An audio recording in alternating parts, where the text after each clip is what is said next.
Welcome back to Brashenomics. Hopefully you're not slipping and sliding away out on the roads. A lot of people did stay home today, which for all intents and purposes is probably good because I don't know how many car accidents would be there or how bad traffic would be if everybody decided to go to work. But if you're sitting at home right now and you're staring at your house and you're going, man, I don't know if I like how well it looks, well then, hey, you're on the right station because Eileen Schoener is here, who actually served on the American Society of Interior Design's Board of Directors and has been the recipient of the Presidential Citation for outstanding work in her field. Welcome back, Eileen. Well, thank you, Ben. It's a pleasure to be here. Yeah, well, so people are, they're stuck in their house. They're stuck in their house, and probably because of all this snow, they're taking a closer look at what's around them, and I wouldn't say just design, just what do they have in their house and what do they like about it, what they don't like about it. And sometimes what you've done in past years is not in fashion design-wise anymore. So it maybe was a trend, and trend is something I kind of wanted to talk about. So what is a trend in design? I mean, like, that's just the general scope. Well, there have been themes that have become trends. If you think back, if you've seen probably pictures from the 60s of the wild wallpaper that's all flowers, and the gold and avocado appliances and shag carpet of the 70s. And even in the 90s, there's a lack of color on the walls. So those were all trends that have come and gone. And people don't want to get stuck in a trend in their house and have it go away in a couple of years. So they're looking for things to do with their home that will have longevity. So is that, I mean, as people have these trends, I mean, you can go, I guess you can design, and you can tell me, but you can design in fashion or in trends, or I guess you could design, what would it be called if you don't design for fashion? Maybe something that's more mainstay. Yeah, and it's not always just design. It's something that's come on the market, a new product, and people put it in their homes, like popcorn ceilings. Well, those are not around anymore, and people are taking them out as fast as they can. Partly because it wasn't a safe product for the home if it had fiberglass in it, and just the look. So if you go into a home and it's for sale, it's ugly and it can kill you. Yeah, if you see popcorn ceilings, that's a big stop. You know, maybe I don't like this house. So you want to be careful what you put into your home, that it is more an environmentally friendly. What they call the green era now is what I'd say we're into, is more into a green trend. And this isn't the color green, right? It's not the color green. It's the homeowners are more aware now than they've ever been of the products that use chemical additives and synthetic materials and how they infect the environment and their health. And so when they go to design, they're thinking more about what's in the product than they ever have in the past. And so that is kind of a new trend to be green. People are getting tired of hearing green because it's confusing. There are so many different definitions to it. But it really is about, no matter what part you're looking at, it is about what's in the product and how it affects the environment and your health. And is there a, I mean, we're talking about like natural materials. So is there a way of being green? Is there anything that's simple to make your house appear as if it is more green? I mean, is it bamboo? I always feel bamboo is the way to go, right? Bamboo means green.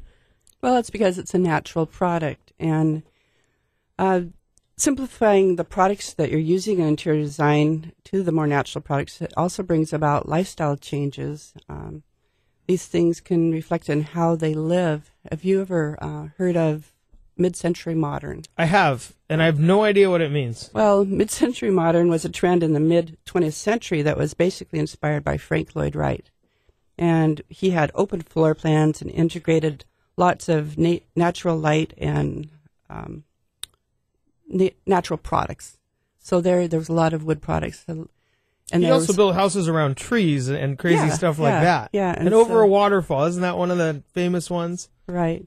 And there's kind of a resurgence of that coming back into the homes today. The homeowners are concerned about what they put into their house and how it affects the environment. And because of that, they're using more open spaces, more green products, more natural light. So again, it's kind of that resurgence of the mid-century modern. Do people, I mean, in this element of design, there's also just a desire for more space, I feel like. I haven't seen the chopped up houses of the older homes in Queen Anne feel very chopped. Here's your living room. Here's your dining room. And so people have desire for more space, don't they, in general? Absolutely. And then the design can kind of be along that green design area more than the actual square footage? Absolutely. There is a lot less demand for the formal areas like a dining room or a living room. People aren't using them. They're looking for the more common areas, the family spaces, lots of storage, and multi-use rooms, like they call it a bonus room, so you can have your computer centers because you can't get away from computers nowadays. And they're also getting away from carpet as opposed to, and going to more hardwoods, which is, again, a natural product. You'll see that happening, and definitely they're looking although not always sustainable. The Brazilian hardwoods, although very pretty, are not exactly that the green people are looking for. Well, more so than carpet with the synthetic backing, per se. And they're also looking for more efficient lighting, and that brings in the topic of more natural lighting. So you're seeing more windows and more skylights and ways to bring in natural light instead of bringing in fluorescent. Sure. Well, with natural light, I think is also interesting. I mean, you don't see chandeliers anymore. Remember chandeliers? They used to sit above. I haven't walked into a house with a big chandelier in a long time. Well, the newer homes are set up for the view usually, or as much light as you can get, and a chandelier hangs in front of that view, and so you don't see them. You see more canned lighting. Yeah, I mean, and how much cooler is a chandelier? I think, Eileen, you should bring the chandelier back. Well, we've had a lot of requests for people that want them in their bathrooms over their bathtubs, and that's not a legal thing. You can't put it next your to their tub. toaster, and yeah, that's kind of a bad thing. But it sounds like people trying to design their home like a spa. Correct. My wife went to the spa down in Kapalua in Maui.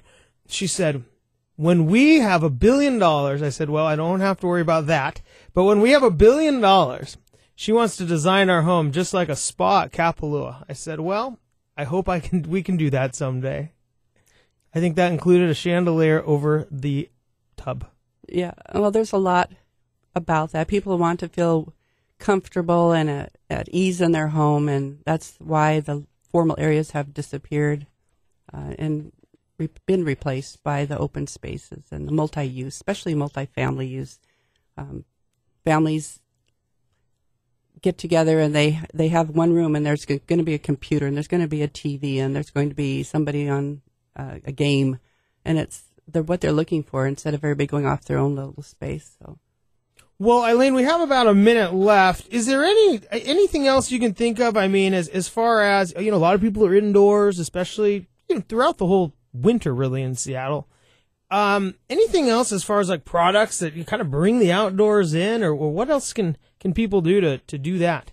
Well, you can do a lot with color and tones of color, to keeping warm tones, and the popular ones right now are warm tones of even grays, warm grays and warm browns to bring some of that outdoors in, and again, to keep your natural light as much as you can in the space. And when people choose their products, they are thinking more about the environment, and that just becomes a natural result, is to bring in these natural products. And it doesn't matter whether it's color, artwork, furniture, fabrics, or design. Trends come and go, but many of them will evolve as new products emerge to improve our environment and keep up with our ever-changing lifestyles. Well, I tell you, Eileen, I mean, it's great information. Not only that, but as things do evolve and more renewable resources are used, again, I love bamboo for that example. But certainly I do think you'll see more as things trend more green, however you want to define it. Ultimately, that's the products people are going to use because it's going to become trendier to have them in your house. That is correct. Well, Eileen, thanks so much for joining us again. That is Eileen you, Schoener, president and owner of Eileen Schoener Designs. When we come back, it's still snowing. I think it's snowing. I can't really tell from here. It's cloudy or snowing, or there's a lot of snow on the ground and people are driving around. You might think, geez, what does my insurance cover, and how can I make sure that I'm safe? Brett Chittum's going to join us from the Chittum Agency. My name is Ben Brashen. That was Eileen Schoener. You're listening to Brashenomics.